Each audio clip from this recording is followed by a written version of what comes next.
on, new episodes of The View when she tries to pull the race card. Yes. And then she's like, America is racist. And then they're like, yeah, they might be racist, but they're not like slave owner racist. like somebody That's so true. Yeah. One thing, and I would have even actually not give her any is she said, well, I guess that's just what they did back then. Yeah. She should have followed that up with saying something along the lines of, and I understand that that's a departure from the way I've talked about this before.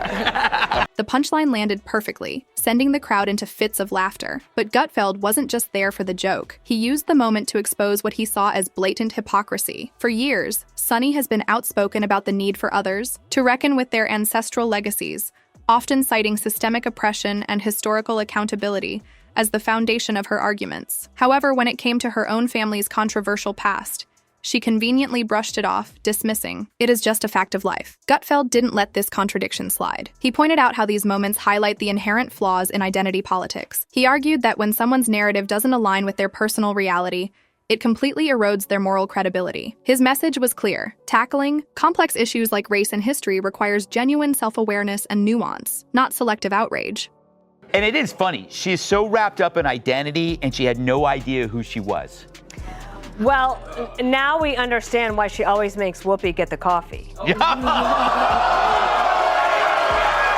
Exactly, because if she is shaming descendants of this, will she continue to do that when she is now one of them? Gutfeld highlighted how reducing complex issues to identity-driven narratives often leads activists like Sonny to overlook crucial nuances, including their own contradictions. The real irony, he pointed out, wasn't just that Sonny's ancestors had ties to a system she vehemently condemns, but that she seemed unwilling to confront this uncomfortable truth. Instead of acknowledging it, she quickly brushed it aside, downplaying its significance. His remarks struck a chord with many who saw this as a textbook example of what happens when moral posturing collides with inconvenient facts. To Gutfeld, this wasn't just about Sonny, it was a broader commentary on how personal accountability often takes a backseat to performative outrage. Once the revelation of Sonny's family history hit the internet, social media exploded with reactions. Memes and jokes spread like wildfire, with one viral caption reading, "Reparations? Let me write that check to myself real quick." Platforms like Twitter and TikTok were flooded with biting humor and heated debates, ensuring this moment stayed at the center of public discourse. You know,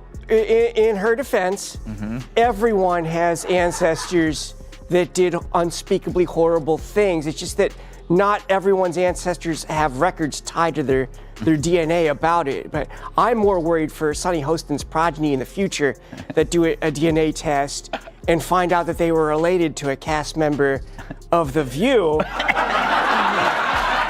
And they're like, oh, it all makes so much sense now why I'm so stupid and fat. Some rushed to Sonny's defense, arguing that she shouldn't be held accountable for the actions of her ancestors. However, many others couldn't ignore the blatant contradiction. Sonny, who has built her platform on demanding accountability for historical injustices, seemed to casually brush off her own family's past, reducing it to nothing more than a mere fact of life. This ignited a heated debate. Should public figures like Sonny be held to the same moral standards they impose on others? Critics argued that her response lacked the introspection and personal accountability she so often demands from others. The sheer irony of the situation ensured that the backlash didn't fade away anytime soon. As the conversation continued for weeks, the fallout from the revelation didn't just spark controversy, it also led to some tense and awkward moments on The View. When news broke about Sonny's ancestors being slave owners, the usual lively energy around the table was abruptly replaced with an uncomfortable silence. Even Whoopi Goldberg, typically quick with a sharp remark, seemed momentarily at a loss for words, unsure of how to navigate the situation. Meanwhile, over on Greg Gutfeld's panel, the atmosphere was completely different. His co-hosts didn't hold back, throwing out sharp and playful jabs. One even quipped that Sonny might now need to start publicly shaming herself for her family's history. The laughter that followed underscored their criticism of what they saw as blatant hypocrisy, further chipping away at her moral authority. Adding another layer to the discussion, Rosie O'Donnell also weighed in, offering a more measured and introspective take on the controversy.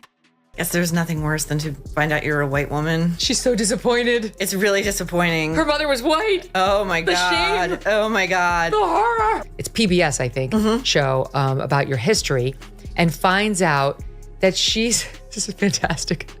She is descended from slaveholders. She's descended from slaveholders, and she's been apparently getting a lot of mail about her call for reparations because it turns out she's going to be paying them and not actually receiving them. Rosie O'Donnell stressed that individuals should be judged based on their actions rather than their ancestry, while also pointing out how identity politics can sometimes oversimplify complex topics like race and history. Her perspective encouraged a broader discussion, pushing people to reconsider rigid narratives and embrace difficult self-reflection. Reactions to Sunny's situation were deeply divided. Some saw it as a critical moment to explore personal accountability, while others viewed it as yet another instance of identity politics backfiring in a major way. No matter which side people were on, the tension surrounding Sunny's response was undeniable. Her reaction to the revelation about her family's past felt like a missed opportunity. Instead of using the moment to reflect or spark a meaningful discussion on the complexities of ancestry and accountability, she brushed it off as just a fact of life. For someone who has built a career on holding others to high moral standards, the contradiction was impossible to ignore.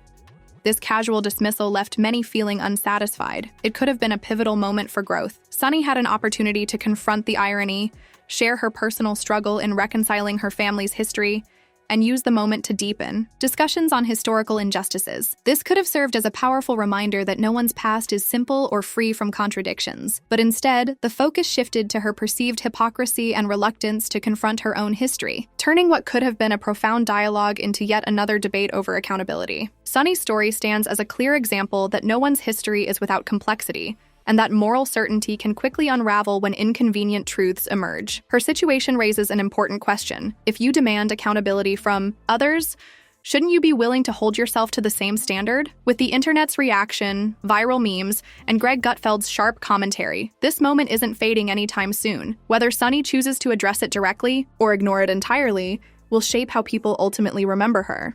You know, if you average out the View hosts, among the dumbest people on television. Sunny's dumb. Certainly not the brightest person. And what she just said just doesn't make any sense. It's just like so silly to say. It's not a well thought out. It's like if you had an idea for a premise and it was totally baked and half baked and you went on stage with it and it's nothing just there. Go for it. Yeah, there's nothing there. Sunny Hostin has been making headlines lately, but this time it's not because of her usual fiery takes on The View. Instead, the spotlight has shifted to her husband, Dr. Emmanuel Hostin. And let's just say the news isn't doing him any favors. Dr. Hostin, an orthopedic surgeon and the head of Hostin Orthopedics and Sports Medicine, now finds himself caught in a legal firestorm. The allegations, insurance fraud, illegal kickbacks, and a massive RICO lawsuit that includes a staggering 180 defendants. This isn't just another legal dispute. It's shaping up to be one of the most explosive scandals in recent memory. Let's dive into the details. The RICO Act, short for the Racketeer Influenced and Corrupt Organizations Act, was initially created to take down organized crime syndicates like the mafia. But in a surprising twist, this case isn't about mob bosses. It's about medical professionals. Doctors, surgeons, and healthcare workers are now entangled in a massive legal scandal. The lawsuit claims that Dr. Hostin and several others orchestrated a scheme to exploit the healthcare system for financial gain. They stand accused of accepting illegal kickbacks in exchange for performing unnecessary surgeries and inflating insurance claims for procedures that may have never even happened. Picture this: patients undergoing surgeries they didn't need, insurance companies unknowingly covering fraudulent claims, and money exchanging hands behind closed doors like a high-stakes con. But this isn't just about financial fraud. It's about real people whose health and well-being may have been put at risk. I want a citizen that has a policy. I mean, I'm not saying that Joe Rogan should be removed from Spotify. He's got 11 million listeners. He's got a $100 million, contract as of 2020. But I do think as the podcast platform, you have to have some sort of guidelines. How about a disclaimer on his podcast that says, this is misinformation? How about removing some of the podcasts that disseminate this misinformation? They have. And that's The lawsuit directly targets Dr. Hostin, accusing him of receiving financial kickbacks for recommending and performing arthroscopic surgeries, minimally invasive procedures on joints. On the surface, these surgeries might seem standard, but according to the lawsuit, many were allegedly unnecessary. Were these patients truly in need of knee or shoulder surgeries? Or were they simply unsuspecting victims in a profit-driven scheme? If these allegations hold up, this could go down as one of the most shocking medical scandals in recent history, more dramatic than even the most outrageous soap opera storylines. Imagine placing your trust in a doctor, only to later realize You were nothing more than a pawn in a scheme designed to generate profit. That kind of betrayal doesn't just hurt, it shakes the very foundation of doctor-patient trust.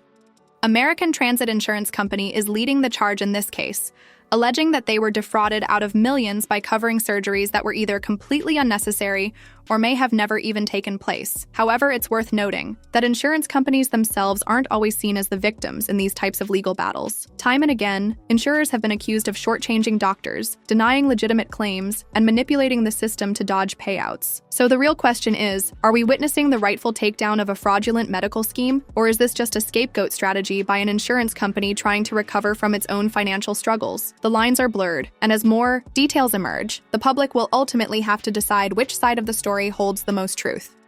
According to a newly obtained lawsuit reported by Page 6, the orthopedic surgeon was named as one of 200 defendants in what is being called one of the largest racketeer-influenced and corrupt organizations, RICO cases, ever filed in New York. Emmanuel Hostin stands accused of federal insurance fraud, with allegations stating he received kickbacks for performing surgeries and billing a company that provided insurance for taxi companies. Dr. Hostin's attorney, Daniel Thwaites, wasted no time in coming to his defense. He dismissed the lawsuit as meritless, arguing that the plaintiffs were merely attempting to recover their financial losses through legal maneuvering. Thwaites even flipped the script, portraying the plaintiffs as the true bad actors in the case, an age-old courtroom strategy aimed at redirecting blame. But the controversy didn't stop there. Enter Joe Rogan. The podcast titan and outspoken media critic jumped into the discussion, calling out The View for what he saw as blatant hypocrisy. Rogan took direct aim at Sunny Hostin, highlighting how she had often carried herself with an air of moral superiority, frequently weighing in on medical issues, largely because her husband is a doctor. But here's the twist. While Sunny positioned herself as a champion of accountability, there's now speculation that she may have been fully aware of her husband's questionable dealings all along. Rogan's sharp critique cast serious doubt on the sincerity of her outspoken stance on various issues, pouring fuel on an already raging fire. His comments made one thing abundantly clear. Hypocrisy in the public eye never goes unnoticed, especially when personal ties to a major scandal are involved. This latest development only deepens the already complex drama surrounding Sunny Hostin, forcing the public to reconsider her credibility. As the legal battle unfolds and more details come to light, one thing is certain. The issue at hand isn't just about the lawsuit, it's about the truth behind the carefully crafted personas that the public places its trust in. What happens when the moral high ground collapses under the weight of personal and professional contradictions? This scandal carries far-reaching implications, extending beyond Dr. Hostin's legal troubles. It challenges the public's perception of accountability and forces a hard look at the figures they follow.